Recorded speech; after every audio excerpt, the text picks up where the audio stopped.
ሰላም የማራኪ ቤተሰቦች በ10 ሺዎች የሚቆጠሩ እጣ ፈንታ ተወስኗል። ከሐምሌ 1 2017 ዓ.ም ጀምሮ በ10 ሺዎች የሚቆጠሩ የመንግስት ሰራተኞች ከስራ ሊቀነሱ ይችላሉ የተባለ ነው። በተለይም ከተወሰኑ ዓመታት በላይ ያገለገሉ ሰራተኞች ኢላማ አድርጓል የተባለው የአስደንጋጭ አዋጅ ከኢትዮጵያ አየር መንገድ እስከ ዩኒቨርሲቲዎች ድረስ ባሉ ተቋማት ተግባራዊ ይሆናልም ተብሏል። ባለስልጣናት ማስተባበያ ቢሰጡም በመስሪያ ቤቶች የስራ ድልድል መለጠፍ መጀመሩን ጉዳዩ አስፈሪ አድርጎታል። ታዲያ የእነዚህን ሁሉ ሰራተኞች እጣ ፈንታ ምንድነው? አዋጁ ስንት ዓመት ያገለገሉ የመንግስት ሰራተኞችን ኢላማ አድርጓል? የእነዚህ ሰራተኞችስ መድረሻቸው የት ነው? የሚሉትን ጉዳዮች ጨምረን ዘርዘር ያለ መረጃ እናቀርብላችኋለን። በሌላ በኩል የመካከለኛ ምስራቅ እምብርት በእሳት ነበልባል ተወጧል። ለተከታታይ 5 ቀናት እየተካሄደ የሚገኘው የኢራንና የእስራኤል ግጭት ከመቼውም ጊዜ በላይ አደገኛ እየሆነ ነው። በኢራንና በእስራኤል ከተሞች ላይ የሚወርዱ ሚሳኤሎችና ድሮኖች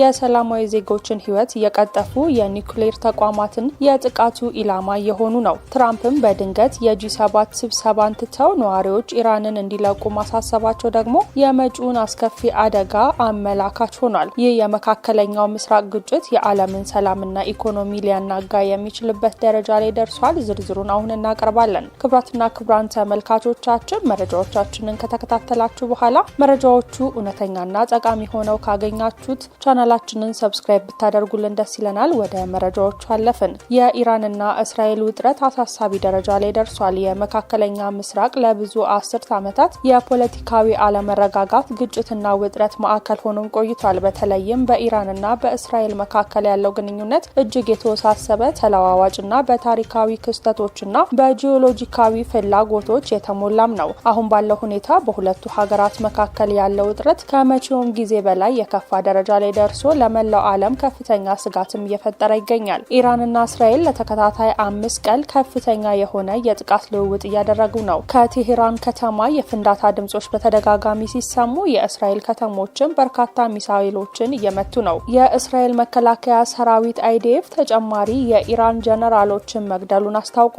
ይህም የኢራንን የአጸፋ ምላሽ ይበልጥ ማጠናክሮታል። የኢራን ሚዲያዎች እንደዘገቡት ኢራን በእስራኤል ላይ እስካሁን ከተሰነዘሩ ጥቃቶች ሁሉ ትልቁንና ከፍተኛውን የሚሳኤል ጥቃት ለመሰንዘር በዝግጅት ላይ ትገኛለችም ብለዋል። የክልሉ ሁኔታ እጅግ አደገኛ ደረጃ ላይ የደረሰ ሲሆን ዓለም አቀፉ ማህበረሰብ በከፍተኛ ስጋትም እየተመለከተው ነው። በእስራኤል የደረሱት የኢራን የአጸፋ ጥቃቶች ከፍተኛ ጉዳትን አስከትለዋል። በአጠቃላይ 24 ሰዎች ሲሞቱ ከ590 በላይ የሚሆኑት ደግሞ ቆስለዋል። ከዚህም በላይ 2000 የሚጠጉ ሰዎች ከቤታቸው ተፈናቅለዋል። በተለይም በመካከለኛው እስራኤልና በሃይፋ ከተሞች ሰፊ ጉዳት ታይቷል። እስራኤል በበኩሏ ኢራን በመቶዎች የሚቆጠሩ ድሮኖችንና ከ370 በላይ ሚሳኤሎችን እንደወነጨፈች ገልጻለች። ይሁን እንጂ የእስራኤል የመከላከያ ስርዓቶች እና የአሜሪካ ድጋፍ ያደረጓቸው የመከላከያ አቅሞች አብዛኞቹ ሚሳኤሎችና ድሮኖችን በመጥለፍ ጉዳቱን መቀነስ ችለዋል።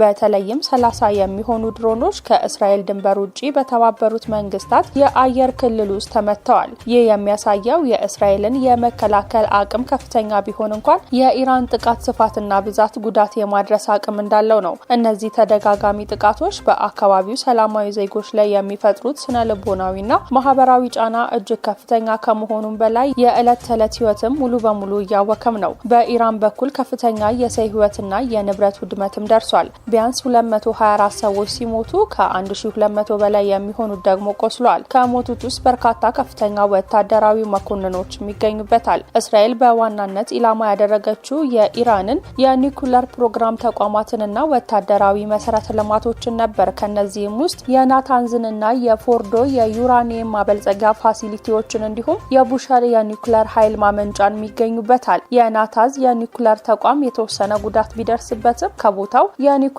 ጨረር አለመገኘቱ የተሰጠው መግለጫ አሳሳቢነቱን በመጠኑም የቀነሰ ይመስላል። በሌላ በኩል የአሜሪካ ፕሬዝዳንት የጂ7 ስብሰባን ቀድመው በመቀላቀል የቴህራንን ነዋሪዎች ከከተማዋ ወዲያውኑ ለቀው እንዲወጡ አሳስበዋል። ይህ ማስጠንቀቂያ አሜሪካ በእስራኤል ጎን በመቆም የኢራንን ምላሽ መተንበይና ተጨማሪ ጥቃቶችን ማስፈራራት እንደምትችልም ያሳያል። የአሜሪካ የሽምግልና ሚናና ለደህንነት ያላት ቁርጠኝነት በአሁን ጊዜ ወሳኝ ነው። የጂ7 ሀገራት በበኩላቸው ለእስራኤል ለእስራኤል ያላቸው ድጋፍ በመግለጽ ኢራንን በመካከለኛው ምስራቅ አለመረጋጋት ምንጭ አድርገው በመፈረጅ ለሰላም ጥሪ አቅርበዋል። የዓለም አቀፍ ድጋፍ ኢራን ላይ ተጨማሪ ጫናም ይፈጥራል። ይሁን እንጂ ከእስራኤል ጥቃት በኋላ ኢራን ከኦማን ጋር ቀደም ሲል አስቸጋሪ የነበረውን ድርድር ማቋረጧ ዲፕሎማሲያዊ መፍትሄዎችን የማግኘት ተስፋንም አጨልሟል። ይህ የሚያሳየው ኢራን በውትድርና ምላሽ ላይ እንደምትተማመን እንጂ በድርድር መፍትሄ ለማግኘት እንደማትፈልግ ነው። የሰላም ጥሪዎች ከግጭቱ እውነታ ጋር እስካሁንም ተናበው አይታዩም። የኢራንና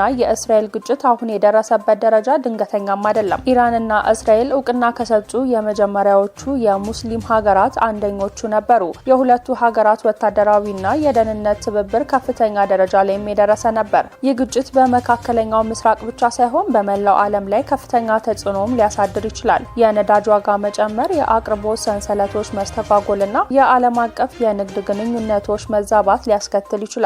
በተጨማሪም ግጭቱ ወደ ክልላዊ ጦርነት ከተቀየረ ሌሎች ሀገራትም ወደ ውስጥ ሊገቡ ይችላሉ ተብሎ እየተተነበየ ይገኛል። ይህም ሁኔታውን ይበልጥ ያባብሰዋል። እንደ ሊባኖስ፣ ኢራቅ፣ ሲሪያ እና የመን ያሉ ሀገራት ቀድሞውንም አለመረጋጋት ውስጥ የሚገኙ በመሆናቸው ይህ ግጭት ሁኔታቸውን የበለጠ ሊያባብሰው ይችላል። የዓለም አቀፉ ማህበረሰብ በተለይም የተባበሩት መንግስታት ድርጅት ዲፕሎማሲያዊ ጥረቶችን አጠናክሮ በሁለቱ ሀገራት መካከል ያለው ውጥረት ለመቀነስና ዘላቂ ሰላምን ለማምጣት መትጋትም ይኖርበታል። አለበለዚያ ግን ይህ ግጭት ወደ ከፋ የሰብአዊና የጂኦሎጂካዊ ቀውስ ሊያመራ ይችላል ተብሎም እየታሰበ ይገኛል። ክቡራትና ክቡራን ተመልካቾቻችን አሁንም መረጃዎቻችን እንደቀጠሉ ናቸው። ያላደረጋችሁ ቻናላችንን ሰብስክራይብ እንድታደርጉ እያስታወስናችሁ ወደ ቀጣዩ መረጃዎችን አለፍን። ከጥቂት ወራት በፊት የጸደቀው የመንግስት ሰራተኞች አዋጅ ተቋማት ተልኳቸውን በብቃት እንዲፈጽሙ የሚያስችል ነው ቢባልም ከአዋጁ ጋር ተያይዞ በርካታ የመንግስት ሰራተኞች ከስራ ሊቀነሱ እንደሚችሉ መዘገቡም ይታወሳል።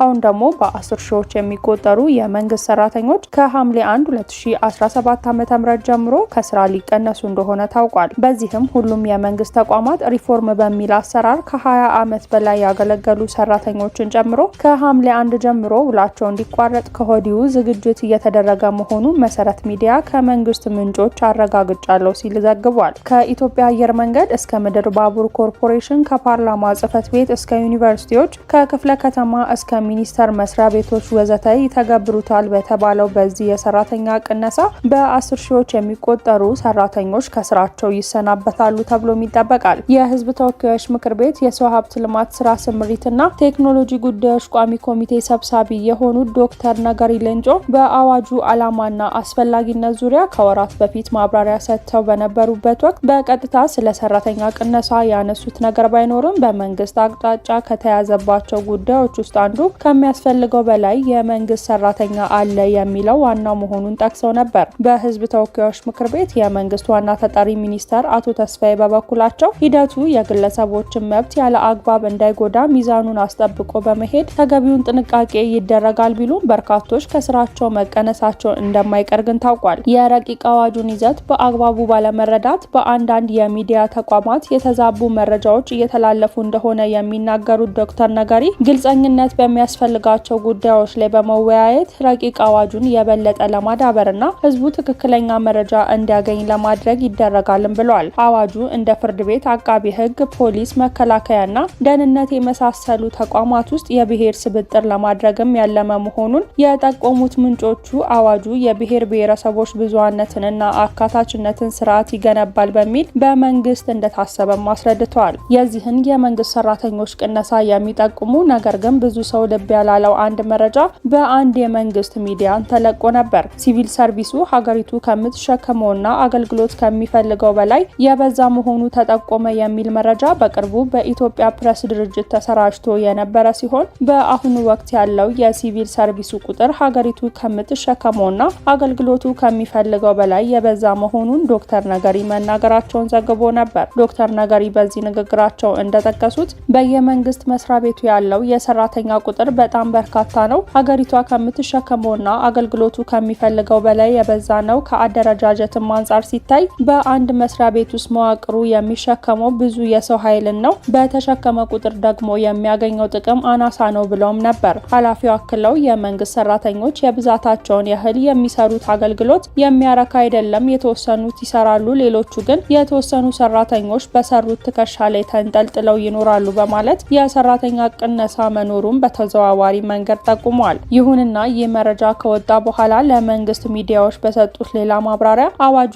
የሰራተኛውንም ጥቅማ ጥቅም ያካተተ እንደሆነ ተናግረዋል። ኃላፊው አክለውም አዋጁ የመንግስት ሰራተኛም በብቃትና በውድድር ላይ ተመስርቶ ተገቢ የሆነ ጥቅም እንዲያገኝ የወጣ እንጂ መንግስት ሰራተኛውን ለመቀነስ ያለመ እንዳልሆነና መረጃ በማጣመምም ህዝብን ለማደናገር የሚደረገው ጥረትም መሰረተ ቢስ ነው በማለትም ተናግረዋል። ነገር ግን በአሁን ሰዓት በርካታ የመንግስት መስሪያ ቤቶች በየማስታወቂያ ቦርዶቻቸው የስራ ድልድል እየለጠፉ መሆኑንና ከስራቸው የተቀነሱ ሰዎች ከወዲሁ እጣ ፈንታቸውን እያወቁ መሆኑን መሰረት ሚዲያ ዘግቧል። ክቡራትና ክቡራን ተመልካቾቻችን ለዛሬ ያዝንላችሁ መረጃ የተከታተላችሁትን ይመስል ነበር። መረጃዎቹ እውነተኛና ታማኝ ሆነው ካገኛችሁ ቻናላችንን ሰብስክራይብ ብታደርጉልን ደስ ይለናል። በቀጣይ በሌሎች መረጃዎች እስከምንገናኝ ድረስ በደህና ቆዩ።